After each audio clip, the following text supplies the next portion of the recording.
Hello and welcome back to the Dante in a Year podcast. My name is Danny Fitzpatrick. Let's continue with Dante's Paradiso, Canto 16. O scarce nobility of our blood, if you make man glory in you here below where our love languishes, it will never be a marvelous thing to me. For there where the appetite's not thwarted, in heaven I say, I myself gloried in you. Truly you are a mantle that swiftly shortens again, such that, if nothing's appended to it day to day, time goes all around it with its scissors. From the you which first was born up in Rome, in which her family least perseveres, my words commenced again, at which Beatrice, who was a bit separate, smiling, appeared as she who coughed at the first fault ascribed to Guinevere. I commenced, You are my father. You give me to speak all boldness. You lift me such that I am more than I. My mind is filled with such rivers of happiness that it rejoices in itself for having sustained it without being split. Tell me now, my dear beginning, who were your ancestors, and what were the years that were sealed in your youth? Tell me of the fold of St. John. How many were there, and who were the men among them worthy of its loftiest seats? As coal is enlivened to flame at the breath of wind, so I saw that light loom resplendent at my blandishments. And as to my eyes it was made more lovely, so with a voice more sweet and soft, but not with this modern tongue, he said to me, From that day when Ave was said, to the time of birth when my mother, now a saint, was relieved of me who was her weight. 550 times and 30 this flame came to its lion, to be enflamed once more below its paw.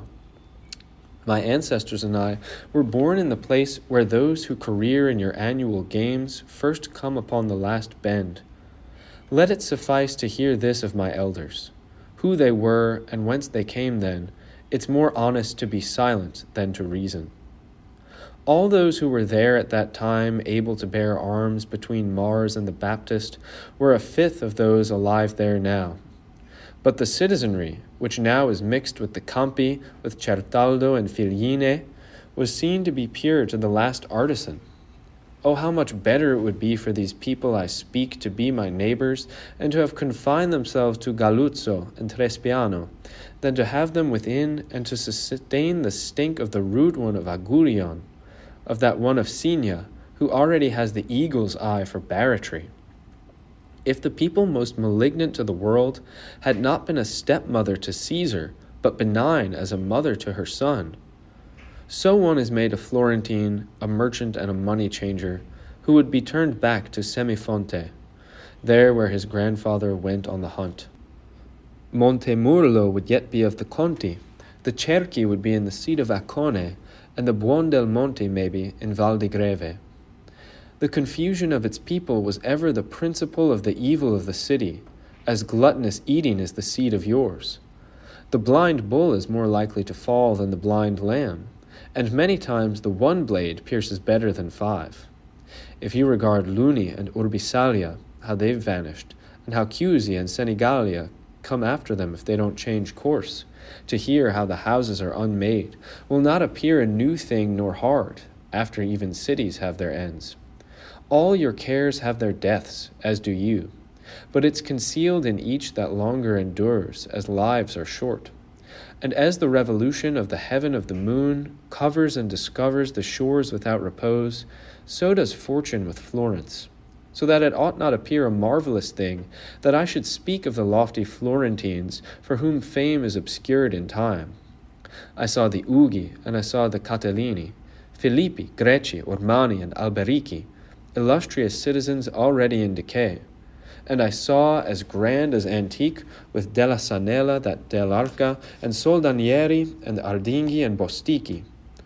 Over the gate, which to the present is charged of new felonies of such weight as soon will be cast from the bark, there were the Ravignani, from whom are descended the Count Guido, and those who afterwards have taken the name of the lofty Bellincione. That Della Presa already understood how one ought to rule, and in his house Galigaio already had the hilt and pommel gilded. Great already were the columns of the Vaio, the Sacchetti, Giuochi, Fifanti and Barucci and Galli, and those who reddened for the basket. The stump from which the Calfucci were born was already great, and Sizzi and Arrigucci were already drawn to the places of power. Oh, how I saw those who are undone for their pride, and the balls of gold flourished Florence in all their grand deeds. Thus did the fathers of those who, when your cathedral seat is vacant, make themselves fat standing at consistories. The overweening house that rushes as a dragon after him who flees and is placid as a lamb to him who shows the teeth or opens his purse, was coming up, but of lowly people, such that it didn't please Ubertin Donato, once his father-in-law made him their relative. The Caponsacchi had already descended from Fiesole to the market, and Judah and Infangato were already good citizens. I will say a thing incredible and true.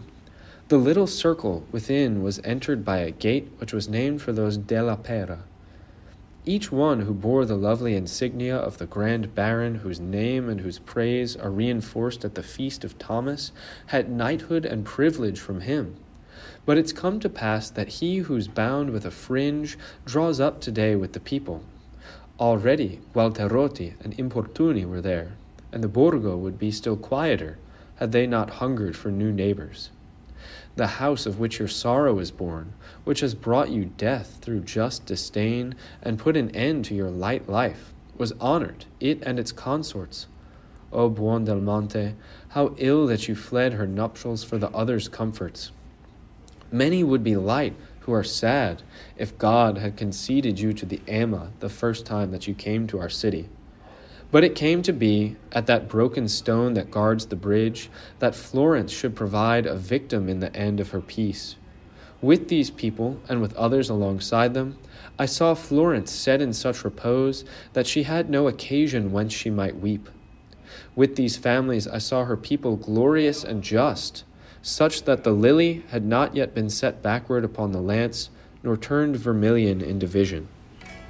Thanks for joining me for another episode of the Dante in a Year podcast. See you next time for Dante's Paradiso, Canto 17.